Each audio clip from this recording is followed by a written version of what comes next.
Assalamualaikum warahmatullahi wabarakatuh. Bismillahirrahmanirrahim. Masih dalam kajian tahsin.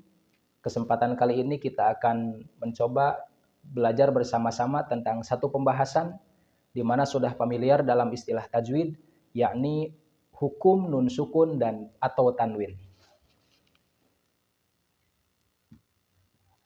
Hukum nun sukun, di mana kaidah nun sukun itu ya sama dengan tanwin.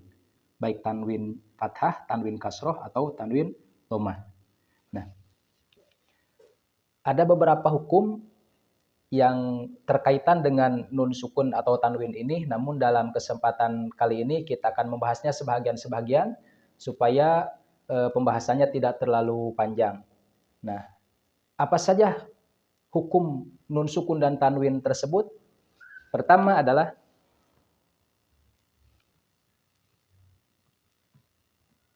nun sukun atau tanwin tersebut harus dibaca jelas. Di mana dalam kaidah tajwid ini disebut idhar. Nah, apa saja huruf yang merupakan huruf idhar sehingga ketika kita menemukan nun sukun atau tanwin bertemu dengan huruf tersebut maka harus dibaca jelas. Hanya 6 huruf. Huruf alif atau hamzah, huruf ha, huruf ain, dan huruf ha, huruf ghin, dan huruf kho. Hanya 6 huruf yang perlu kita membacanya dengan jelas ketika ada nun sukun atau tanwin di depannya. Alif, ha, ain, ha, ghin, dan kho. Nah, itu yang pertama. Dan hukum atau kaidah yang kedua adalah harus dibaca lebur. Di mana lebur ini ada 2. Pertama, lebur dengan dengung. Dan yang kedua, lebur tanpa dengung.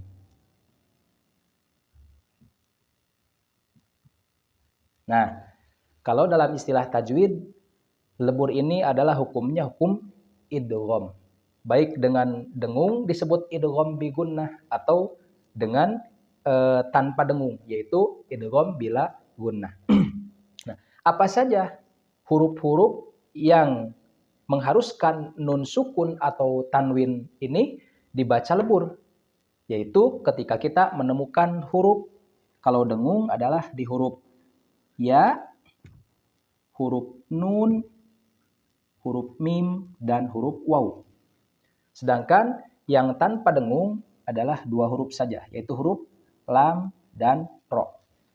Nah, ini ketentuan hukum nun sukun atau tanwin sebahagian, yaitu pertama harus dibaca jelas atau idhar. Yang kedua harus dibaca lebur atau idgham.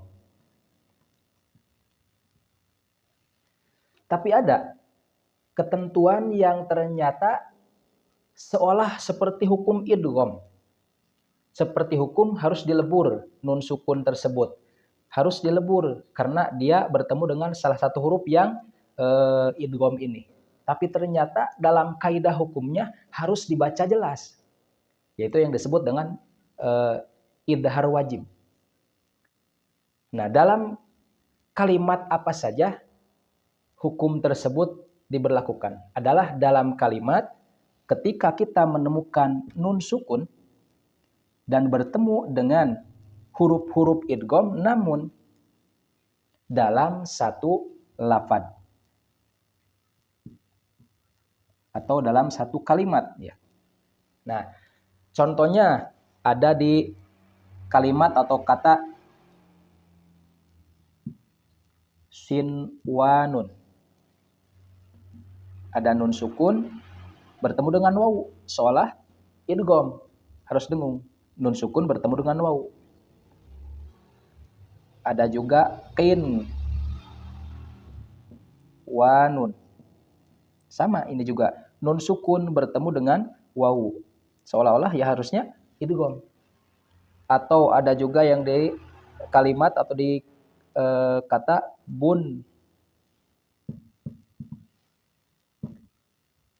bunyanun. Ini juga sama. Nun sukun bertemu dengan ya seolah idgham. Atau yang sering kita temukan di kalimat ad-dunya. Ya. Ini pun sama. Nun sukun bertemu dengan ya.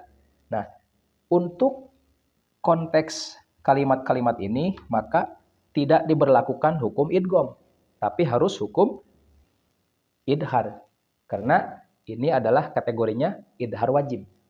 Nah, jadi cara membacanya tetap harus jelas. Shin wa nun, qin wa nun, bun ya nun, ad-dunya. Jadi nunnya dibaca jelas. Nah, itu prinsip dibaca jelas adalah nun sukun atau bunyi nun sukun, baik itu dengan tanwin, itu dibaca jelas nun sukunnya. Nah, sementara untuk lebur atau idgham, prinsipnya adalah kita memasukkan suara nun sukun tersebut ke huruf yang selanjutnya. Nah, dengan disertai dengan dengung, yaitu idgham bi gunnah. Ketika kita menemukan huruf ya, nun, mim, waw di depannya, maka nun sukun tersebut masukkan, leburkan ke huruf ini. Dan untuk tanpa dengungnya, ketika kita menemukan nun sukun atau tanwin dan di depannya ada huruf lam dan ro, maka kita lebur tanpa dengung. Baik, untuk lebih memahaminya, kita terapkan langsung dalam contoh. Kita akan mengambil contoh bacaan di surat yang banyak berkaitan dengan hukum jelas atau idhar dan idgham, adalah salah satunya di Al-Quran surat Al-Ghasyiyah. Baik, dengan menerapkan kaidah-kaidah yang sudah kita pelajari bersama-sama, kaidah yang terdahulu sampai saat ini. A'udzu billahi minasyaitonir rajim. Bismillahirrahmanirrahim. Hal ataka hadithul ghasyiyah. Wujuhui. Nah, itu ada tanwin domah menghadapi ya, dan ya-nya tersebut memang biasanya memang dikasih tanda tasdid, sehingga itu tanda tekan dan lebur. Wujuhu yauma dengan dengung. Wujuhu yauma idzin. Nah, idzin ada tanwin kasroh menghadapi huruf kha. Wujuhu yauma idzin khashi'ah. Khashi'ah. Yauma idzin khashi'ah. Nah, amilatun ada tanwin domah menghadapi nun dan menggunakan tasdid sehingga berlaku tahan, lebur didengungkan. Dengung itu prinsipnya ditahan. Ya. Amilatun nasibah. Amilatun nasibah. Nah, tasla naron tasla naron, jelas ron ada tanwin fathah menghadapi huruf ha. Tasla naron hamiyah. Tasla naron hamiyah.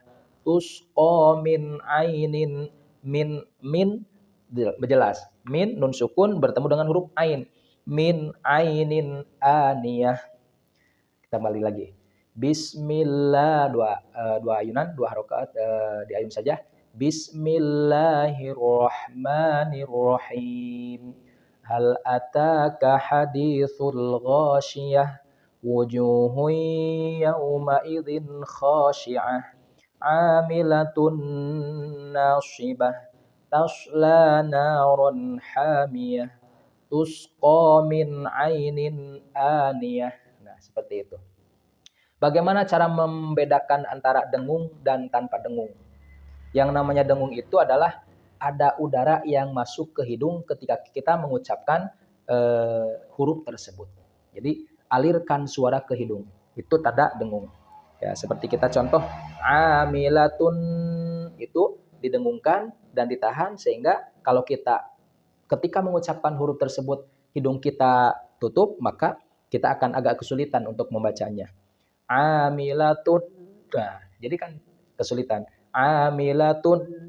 Nah, jadi nggak bisa. Itu tanda dengung. Kalau tanpa dengung, itu walaupun kita tutup hidung kita, kita masih bisa membacanya dengan baik. Yaitu ketika kita menemukan nun sukun atau tanwin bertemu dengan lam dan ro. Nah, itu prinsip kaidah-kaidah hukum nun sukun dan tanwin, sebahagian kaidah. Insya Allah kaidah yang selanjutnya akan kita bahas bersama-sama dalam kajian yang selanjutnya. Mudah-mudahan diberikan kesehatan dan dapat bertemu kembali. Sekian, terima kasih dan semoga bermanfaat. Wassalamualaikum warahmatullahi wabarakatuh.